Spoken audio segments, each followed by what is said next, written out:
But it's definitely cheaper if we go with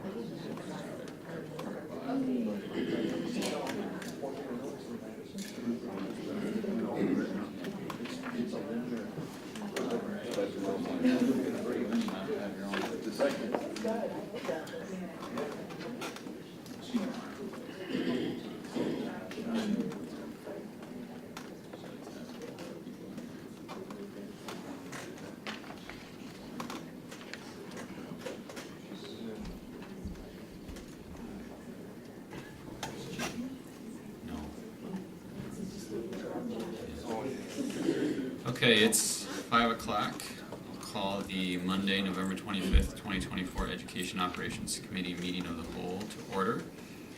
First up is approval of the minutes. I'm seeking a motion to approve the minutes of October 28th, 2024.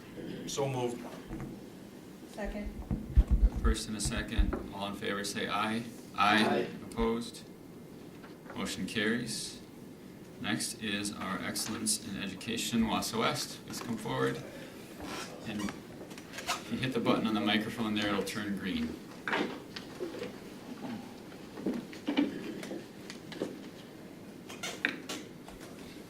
Should we slide that back and forth, do you think, or will it pick up? You might want to slide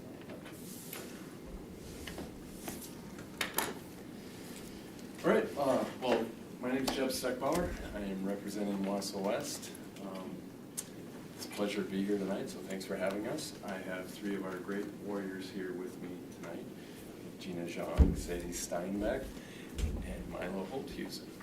They're each going to have a little bit of a part in our slideshow. Just to kind of start off, we, as you well know, have had a lot of construction going on at our building. And so our first slide is actually the Jerry Johnson turf field. And put it up there because we're really proud of it. It really looks great. And so with that, we're going to talk about some other things with regard to our construction. And though it has presented some challenges, it's also presented some really great results that we've been already using. So next slide. This next slide is Sadie's going to handle, and she is an international champion, and she'll tell us a little bit about that as she tells us about the Warrior Express. Hi, my name is Sadie Steinbach, like Mr. Steckbauer said. Thank you so much for having me here today. So to start, that's a picture of me last spring when I had the opportunity to win first place at the DECA International Competition for School-Based Enterprise Retail, which was all about Wausau West School Store. And so I've had that position now for 3 years, and it has just taught me so much, and winning was one of many opportunities that DECA has provided me. It's given me many hard and soft skills that I have been able to apply, and it's given me a sense of purpose as a warrior. Thanks. So this year with the construction, we have done an entire rebranding of our store, and what started off as a closet size store ended up being around a classroom size, which has been awesome. We have also done an entire rebranding, so this included a name change and a logo change, which we had tons of students, including the manager team, involved in. And in our store, we have over 200 students that are involved in marketing classes that are able to get on-the-job training and retail experience through our store and are able to develop hard and soft skills that they can apply without even leaving the classroom. So for me, this includes things such as public speaking, which this would have been something I really struggled with at the start of my freshman year, and now this is quite easy to me, and also hard skills such as operating a POS and also learning how to stock a store. This year, we have also introduced a lot of things to give back to our customers, since the majority of them are our students and their family. So one thing that we started this year was the Club of the Week, which we choose a club every week that we donate 10% of our sales to, which is typically around $400 to $600 that this club is receiving. And this has made a big impact on our Warrior community, as for some of them, this is the only fundraising they do the entire school year. We also give money to a Make-A-Wish child that we support every year. We support the Muscular Dystrophy Association, and in general, we just like to give back to our Warrior community as much as possible. Do you guys have any questions?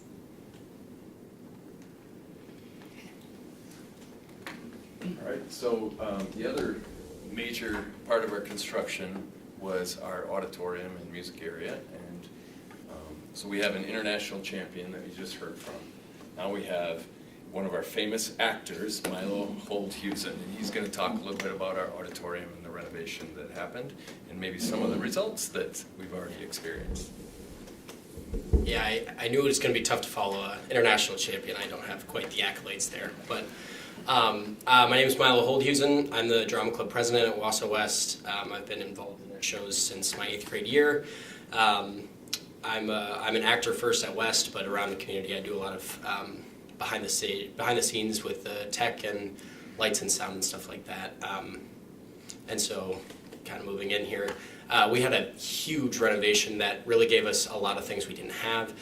That top left picture, you can see that kind of was, we got to move, we had a shed out, a block or two from the actual theater, around some fields and stuff, and we got to be able to move in. So not pictured is a very clean shed that has stuff that we can save for later, and the stuff we'll actually need.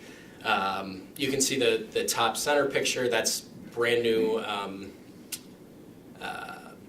dressing rooms, and obviously you guys have seen all of this in the plans and stuff, but I will just say the ability to have the space to keep things when you're not in a show is very useful. I mean, we have the huge shed space, which isn't even fully pictured in the two pictures here, as well as a costume shop, which we haven't been able to move into yet, but will be very nice to have that, not down a couple hallways and some stairs to be right there with a ramp down. One thing I'll also comment on, the first thing I noticed when I walked in was just how bright it was and how much more joy I felt when I walked in. I did a clap test on the acoustics, and everything is improved. Now going into, I'm also in the choir and the band at West, and to be able to move all of our percussion instruments down on that freight elevator, we used to have to lift them up on the stage because we had no way to move them down, as well as just places to keep the music things, risers, pianos, stuff like that. It's been super great on all aspects, not only just with our musical, but our choir concert we had there. And I hadn't even really talked about the tech upgrades. Brand new mics, brand new lights, brand new boards, very up-to-date things that have made production infinitely times easier, and kind of been able to teach students a lot, I'll say with that. The second slide I had is from our recent production, and the shirt I'm wearing, Hunchback of Notre Dame, the Disney musical. That's the set that we ended up building, and which we kind of said a couple of times would not have been possible without the renovations, just to be able to, build it in there, but also rehearse at the same time. You can see the floor is painted here, and that was something that we couldn't do with the old floor just because of how it kept paint. It was some science thing they didn't ever really tell me, but and you can see, not shown off really well here, but the lighting, that's a scene that you don't really get with the old technology. And the bottom picture kind of just shows, like, putting the time and the effort and the money into this really helped the community. I mean, we had better turnout for this show than we've had in, all the years I've been here, and I think quite a few after that. So really just a big thank you, and giving us the opportunity to learn and produce productions that we can be proud of.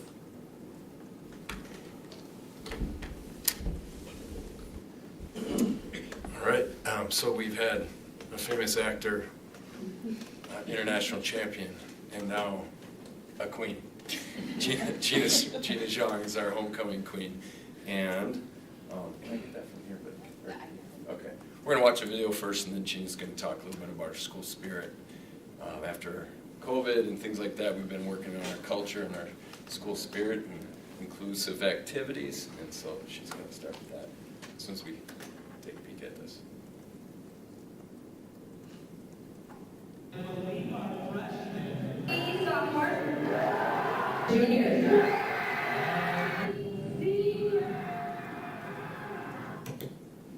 Well, I think most people in the high school love to show school spirit, especially when there's like dress-up days.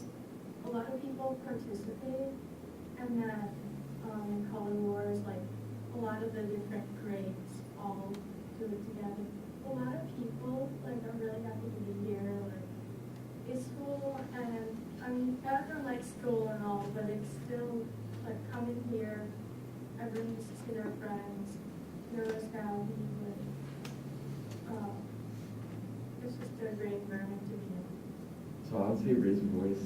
This is a good job of advocating for like mental health in the school environment. So I think we really bring together a lot of people who are passionate about mental health and trying to like reduce the stigma in the school environment. It applies to the whole school and just trying to create a welcoming environment for all the students here at West. So just a shout out to our Pub Lab, our broadcasting class, excuse me, Nolan Travis and Scarlett Kuklinski put together that video. Just to kind of show that off as well, that's part of one of our club courses that we teach there. And now Gina's going to tell us a little bit about school spirit. Okay, hi everybody, I'm Gina Zhang, I'm a senior as well. Also homecoming queen, so royalty in the house. Okay, so as you know, homecoming is one of the most exciting year for not only us, but our underclassmen, because this is like, wow, like we reached like our maturity kind of stage. And with that, homecoming is also known as a way to network with our clubs and opportunities. And we were blessed this year to, well,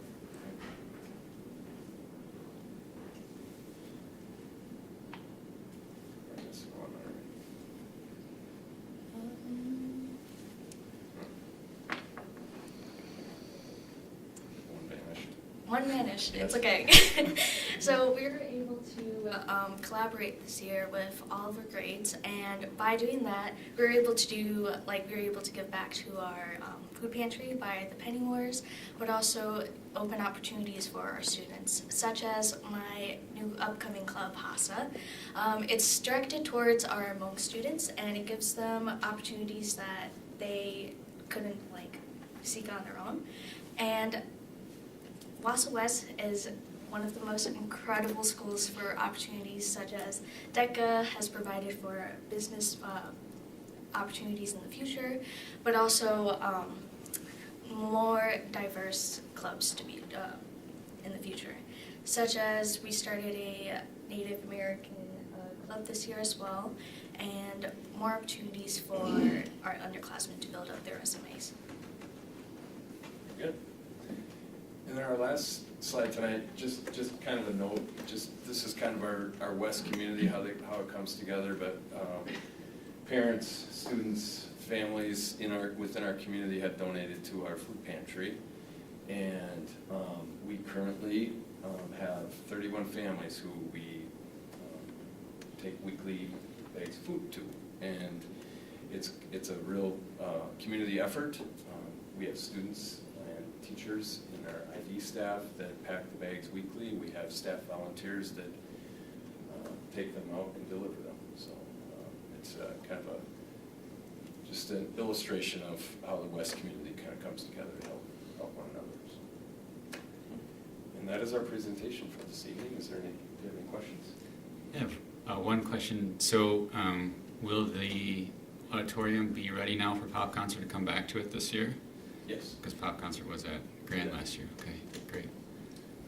Other questions from board members? Sadie, if we build the school store bigger, could we use the revenue to offset our budget deficit? Yeah, how much is this thing making? Yeah, I think it's, from what I hear, it's pulling in some cash. We can spend it for you if you need us to. Yeah, I'm not entirely sure about the budgeting of the. It's only $1.5 million next year if you could get that made. Oh yeah, definitely. We could get that for you guys. Okay. Give us you. about a week. Thank you. One other comment, the video of homecoming reminded me that to any board members, if you ever want to feel really good, go to that Spirit Day homecoming event. Like, wear earplugs because it's horrible screaming. But like, you just can't walk out of there feeling anything other than positive because like the energy that you get from it is just, it's amazing. It's really cool. Anything else? Okay, well, good job. Thank you.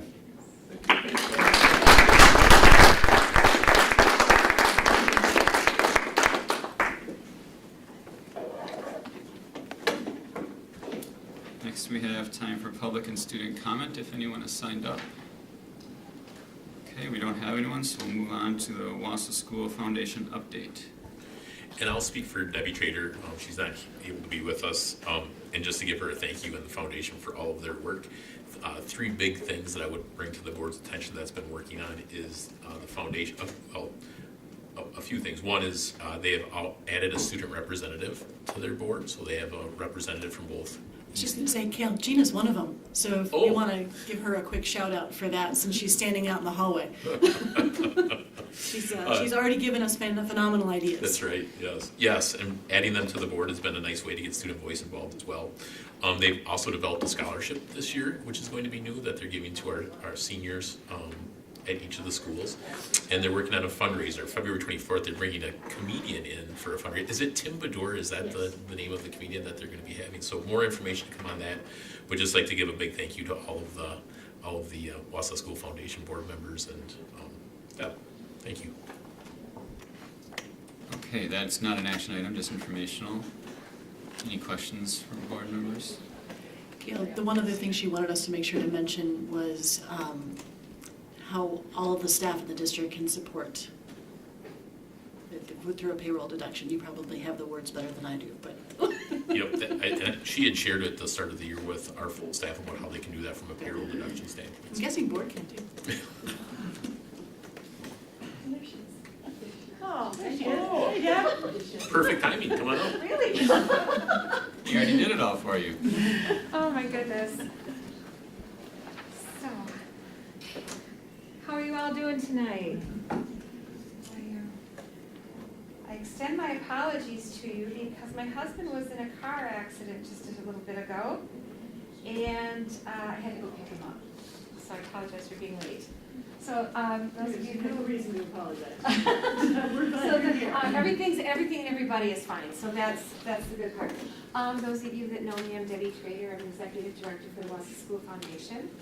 And I just wanted to basically come and say hi, like I at least annually, so I can say hello to you and let you know what we're up to, and I'll give you a little bit of an update. This year we've got some really great things going on. We've decided to add 2 scholarships, one for Wausau West and one for Wausau East. So we're very excited about that $1,000 scholarship for each. We are in the process of doing a fundraiser, and you'll be seeing more information about that. We are bringing Tim Bador to town. Have you heard of Tim Bador, any of you? If you listen to Bob and Tom, you've probably heard of Tim Bador. He is going to be coming to town February 21st and to do a comedy night for us. And he's originally from the Stevens Point area, so he knows the area well. He lives in Minneapolis now. So he'll be joining us for that, and we'll have a little silent auction and a wine pool to go with it. So we hope that the school board will support us by coming to that. Information is going to be coming out shortly. We just got an exclusive sponsor. Emmerich Properties is going to be our sponsor to cover the costs of the events. We're very excited about that as well. So that kind of made my happy dance start. And another thing that we're working on is we are looking into getting vending machines, book vending machines for all of the elementary schools. And they have these in the Chippewa Valley right now at some schools, and they're very successful. They use them for, the kids can get a coin for their birthday or for meeting behavioral goals and things like that. And it's very exciting because we also have a number of schools where we have a lot of kids that meet those poverty levels and they don't own books in their home. I found out there's a number of families who don't have any books for their kids in their homes, and these books they get to keep for free. So we're looking into the cost of that. I'm applying for a number of grants for that as well. And so those are some of the things we're very excited about. And last but not least, I'm here to ask for your support. Please go online and to our website. And if you or our parents out there watching this are interested in helping us out, you can donate very easily through the website at the foundationwsd.org. And with Giving Tuesday coming up, the holidays coming up, we're very excited about all these great new things that we're going to be doing this year. And one last thing I'd like to tell you about too. We also added 4 students to our board. 2 seniors who are voting members, and then 2 juniors, a junior and a senior from each high school, and the 2 juniors who are up and coming next year, they will be voting members, and we'll bring new juniors up. So they are giving us already some great insights when it comes to the graduation party that we do every year. When we did the Reach for the Stars grants, they had some great ideas and insights when it came to voting on those as well. We were able to give out about $15,000 in grants for Reach for the Stars for the fall semester, and I'm already getting applications for the spring semester. So again, that's why I'm also looking for support of the organization so we can keep that alive as well. I rattled that off because my nerves are like, because of everything else that happened today. But any questions at all about the foundation or about what we're doing or anything like that? Anyone at all? Just thank you. Oh, thank you. I'm very excited. It's very easy to get up and want to go to work every day. So, and I appreciate that with all the support I get from the district, from you all, and from the community. It's just an amazing and fun job. So it's a labor of love, I promise. So I thank you very much for your few minutes of time, and I hope to, if you have questions, please just holler anytime. I'm available to you. So thank you all. Thank you. Okay, up next is an action item. This is our 4K program agreement. The Wausau School District 4-year-old kindergarten program has entered into program agreements with community collaboration sites since 2002. The 4-year-old kindergarten program is seeking approval to enter into an agreement with the following partner sites for the 2025-26 school year: Wausau Child Care, Mountain View Montessori, Woodson YMCA Wausau Branch, Newman Catholic Schools, Marathon County Child Development Agency Head Start Program, Barrington Center, Kara Rakowski, 4K Principal and Early Childhood Coordinator, and Julie Schell, Director of Elementary Education, will review program agreements for the 2025-26 school year. Good evening, everyone. So the Wausau School District 4-year-old kindergarten program has entered into program agreements with our community partner collaborative sites since 2002. So over 22 years of partnerships. These partnerships allow children to access Wausau School District curricular resources while also having access to wraparound care all in one location. These agreements ensure a consistent, high-quality 4K program across district sites and increases accessibility to families, as well as fostering relationships between the district and our community partners. 4K community partner agreements strengthen the overall early childhood and early education system in our community. During the past 5+ years, the Wausau School District has had agreements with the partners that were listed, so Wausau Child Care, Mountain View Montessori, the YMCA, and Newman Catholic St. Michael. This year, we're asking to also issue an agreement with Marathon County Child Development Agency Head Start Barrington Center, which we have not done in several years. The language of the program agreement that's in front of you tonight is the same language that we have issued in the past, and there are no changes in that language from last year. And the details are all within the board packet. We can answer any questions you may have. Any questions from board members? It was good to see Head Start back in again. That's good. Okay, then. Just for that, Lance, so they approached us on requesting that. Well, so good. Good. I'm seeking a motion to recommend to the full board the approval of the program agreements with the listed community partner sites for the 2025-2026 school year. So second. First and a second. All in favor say aye. Aye. Opposed? Motion carries. Thank you.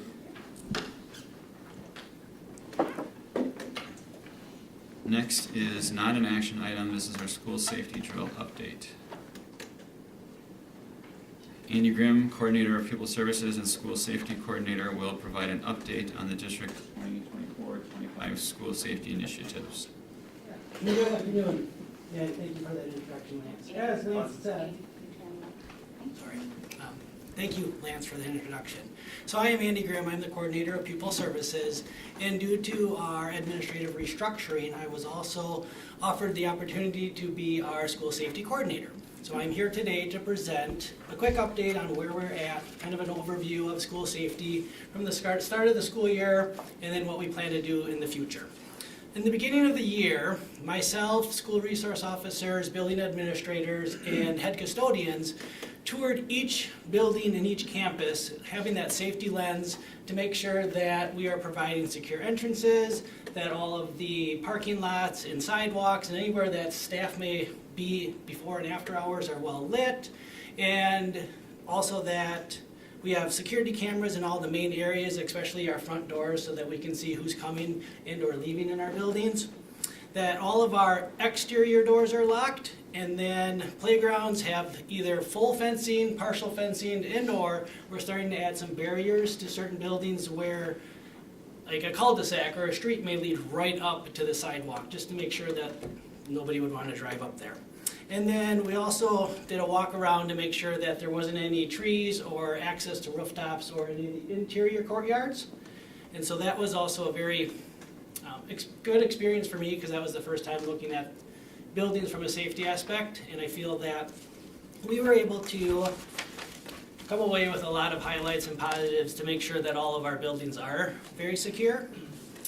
And then we also brought back the Wausau School District Safety Committee. And this committee meets bi-monthly, and it's made up of Wausau police officers, firefighters, sheriff department, any basically from our law enforcement. And then we have district administrators from every level, every secondary building, school psychologists, school social workers, and school counselors. Basically anybody that's going to be involved with school safety is part of that committee. And then we also divided up into 3 subcommittees. We have a threat assessment subcommittee who's looking at some thresholds to make sure that if we are conducting a threat assessment, that we're following the same protocols for all students at all grade levels. And then we're also making sure that our procedures are the same and that we're documenting them for ourselves, so that if a student transitions from school to school or 5th to 6th, 8th to 9th, that those buildings are also aware that an individual had a threat assessment in their past. We have another subcommittee called Drills, Procedures, and Communication. This subcommittee is looking at our current practices, our current drills, our current level of communication, and they're also planning our safety drills, which I'll talk a little bit about on a slide or two, and then also our current documentation and communication with parents, teachers, and students. And then we also have a third one called our Safety Model Evaluation Recommendation Subcommittee. And there we're working with, again, any law enforcement, fire department. We are evaluating our current safety model to make sure that it fits our needs best.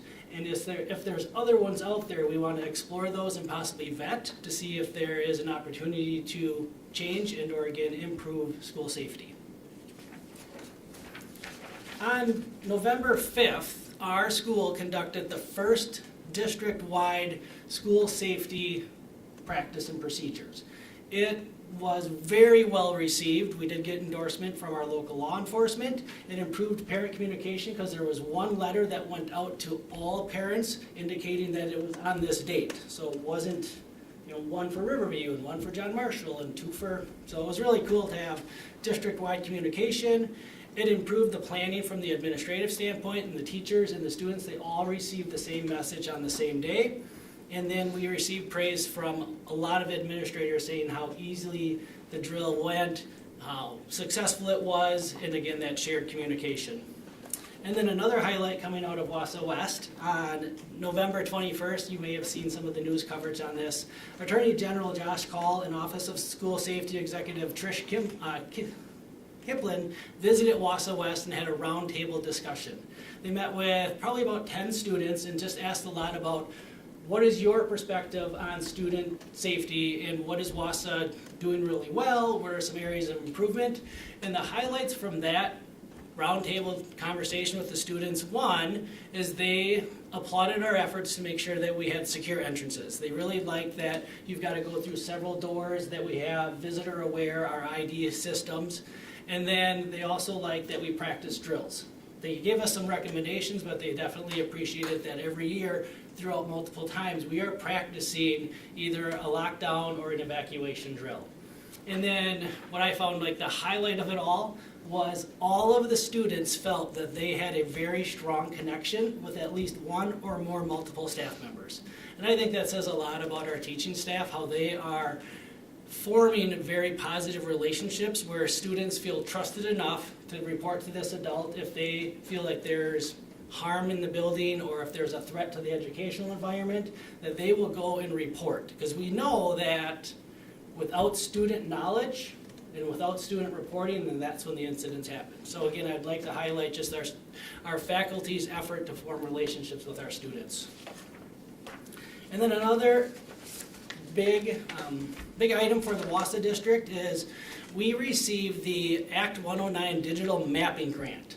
It's up to $100,000. We have 20 sites that are going to be digitally mapped. So what that means is we're in the process of hiring a digitally mapping vendor. We have to go through at least 2 to make sure that, again, pricing and needs are being met.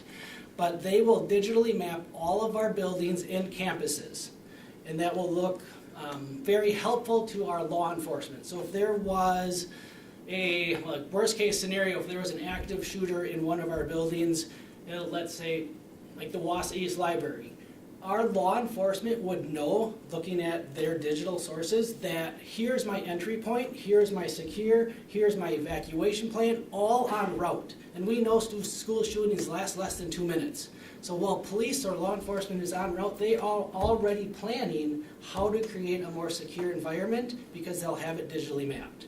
Same thing if there was a fire or if there was a medical emergency, they would have that planning prior to even arriving at the scene. So again, this is all a grant that we received.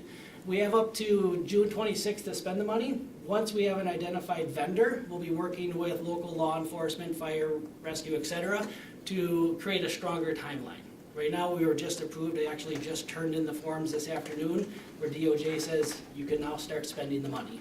So we're in that process.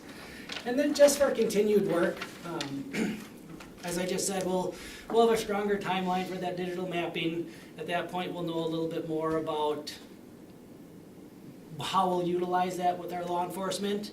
We'll continue to evaluate our safety programs.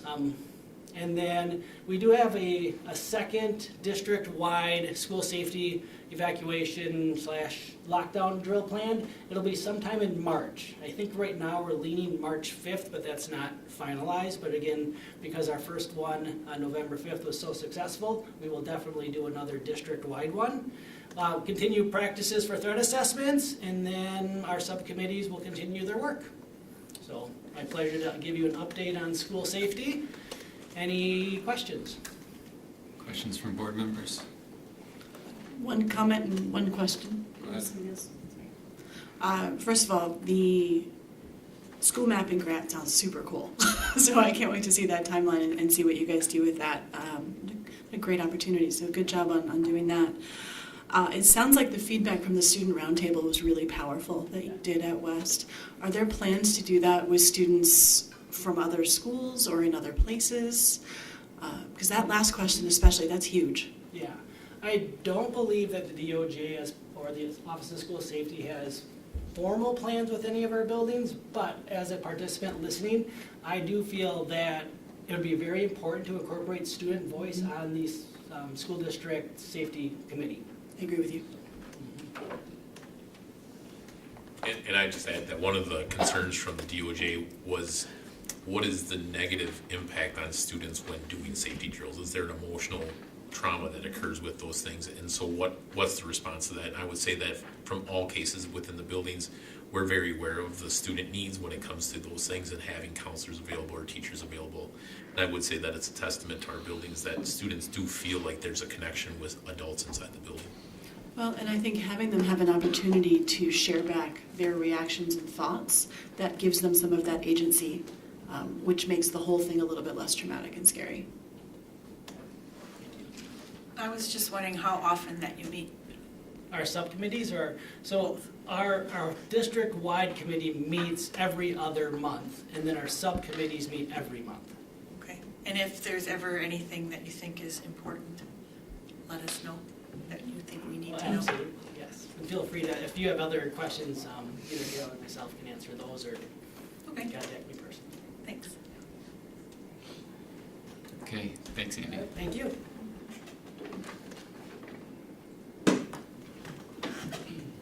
Next, we have a non-action item, school referendum discussion. Josh Vigu will give a brief overview of a potential April 2025 referendum.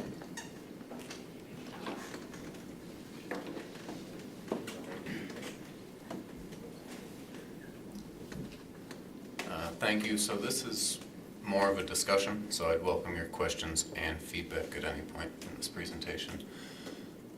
Really want to start laying the groundwork for what it would look like to potentially go to either operational or capital referendum this spring. We have the opportunity in April to ask the voters to support either of these things.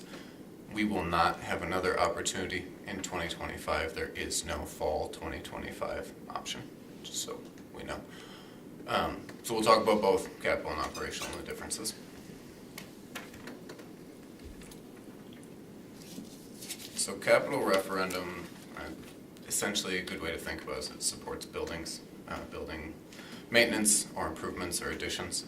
So that's what we'd ask the public for. An operational referendum that supports ongoing expenses such as staff salaries or student programming, things like that. So when we think about some capital referendum considerations, we want you to think about that we have the upcoming CISA 10 study. So they're looking at all our elementary schools. They're going to recommend both immediate, kind of medium-term and long-term improvements to those buildings. We also want you to consider the work that was removed from the 2022 referendum. Initially, that referendum, I wasn't here, but I think it was somewhere around $181 million, and then was reduced to that $119.8 million. A good chunk of the work that came out to get it down to that $119 million amount was from the elementary schools.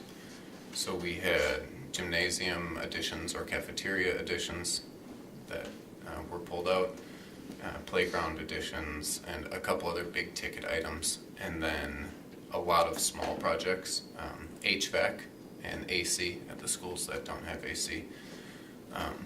So we have that need that was already identified that we did not go out to vote on a couple years ago. And then of course that we have the elementary facility plan task force and their recommendation, which will come in front of you in December. Any questions on capital referendum? In terms of our operational landscape, we've talked about it a lot, including this evening, about our budget shortfall from an operational standpoint. So we know that we have a continued funding shortfall. I'll share our 5-year forecast, the most recent one, with you. Please remember that we did the community survey this spring. We had some of these same conversations maybe May or June. We did a community survey of roughly 2,000 residents on whether they would support an operational referendum. And at that time, I believe the support was for a $3 million operational referendum. About 60% of the respondents supported that option. And then just a reminder on debt defeasance, we have been prepaying a little bit on our capital debt, which has created some flexibility in our mill rate and our levy to potentially do an operating referendum with little to no tax impact, depending on the size, of course, of the referendum. So this is the 5-year forecast. Of course, a number of things in here will change. State funding, new transportation partner, health insurance, staff salaries, built with some assumptions. But you can see that our budget deficit quickly gets up to about $3 million and stays there going forward. And a little more on the continued funding challenges. We look at these two graphs almost every meeting during the budget cycle. But if it's our revenue to CPI. And if I could just draw your attention down to the bottom right there, I think that's a very telling number. That is, if you hit our funding that we actually got compared to what CPI said it could be if we had just had per pupil CPI increases over the last 15 years. This year alone, we were $11 million short off that amount. And that's not assuming anything for cost increases other than the level of inflation. So, some uses of operational referendum. Of course, close that funding gap, maintain and expand our student programming, ongoing maintenance of our buildings. There are, of course, needs that are additional, not just capital needs. And of course, attracting and retaining staff. And then kind of the inverse of that would be, these are some of the same things that would be impacted if we had a continued operational shortfall. Some upcoming dates for you to think about. December 9th, we will at this point have the task force recommendation. And then December 16th, CISA 10 will come in front of the board and share what they have for their study on the elementary schools, potential board decision on the 18th. I'd like to ask you if you'd be open to a board workshop on referendum the week of January 6th. I know we did one this spring, but I think it'd be a good refresher. January 13th would be when we would have to decide on referendum as a board and administration. That's our last regularly scheduled meeting before the deadline. That deadline is January 25th, 2025. And then April 1st would be the vote, which is the Tuesday after we come back from spring break. So that's all I have. Again, this was just kind of a primer for you. Are there any questions for us or things you'd like us to consider before we bring this information in front of you? Just a couple comments, Josh. I know historically we talked about creating a story for the community that is crystal clear in terms of, here's the items that we're, or the actions that we're taking to save money. In order to do that, we may have to actually spend some money so we can save it in the long term. And then also helping folks understand that, failure to do this, if it's an operating referendum or whatever, is going to mean these specific cuts as you alluded to. And I think that just my suggestion is that if we keep it very, very straightforward and to the point on any and all items that we're going to throw in there, I think that people are much more inclined to support it because it's a fairly easy story if we don't complicate it ourselves, if that makes sense. It makes complete sense. I agree. Thank you. Any other questions, comments from board members? We don't have to decide now, but also, any thoughts on the idea of that board workshop that first week of January? I think it sounds like a good idea to have another refresher. Seen a lot of head nods, so maybe we can try to work on putting something together, get that on the calendar. Sounds great. Okay. All right, if there's Okay. anything else. Thank you for your Thanks, feedback. And I am seeking a motion to adjourn. So moved. Second. All in favor, say aye. Aye.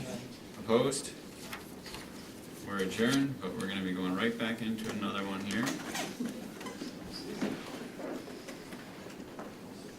And I'm calling the Monday, November 25th, 2024 special meeting to order. And I am seeking a motion to enter into closed session to discuss transportation partner pursuant to Wisconsin statute section 19.85 sub 1 sub E, contract evaluation pursuant to 19.85 sub 1 sub E sub G, and then to reconvene in open session to take further action if necessary and appropriate. I'll need a first and a second, and then we'll do a roll call. So moved. Second.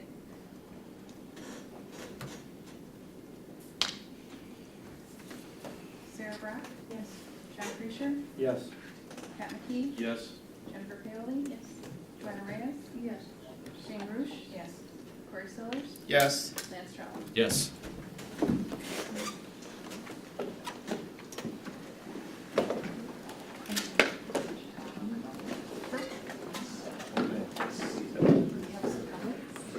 We're going to new space.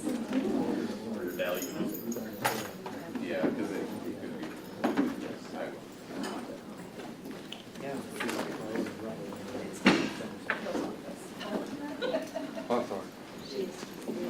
It's not very exciting. Yeah.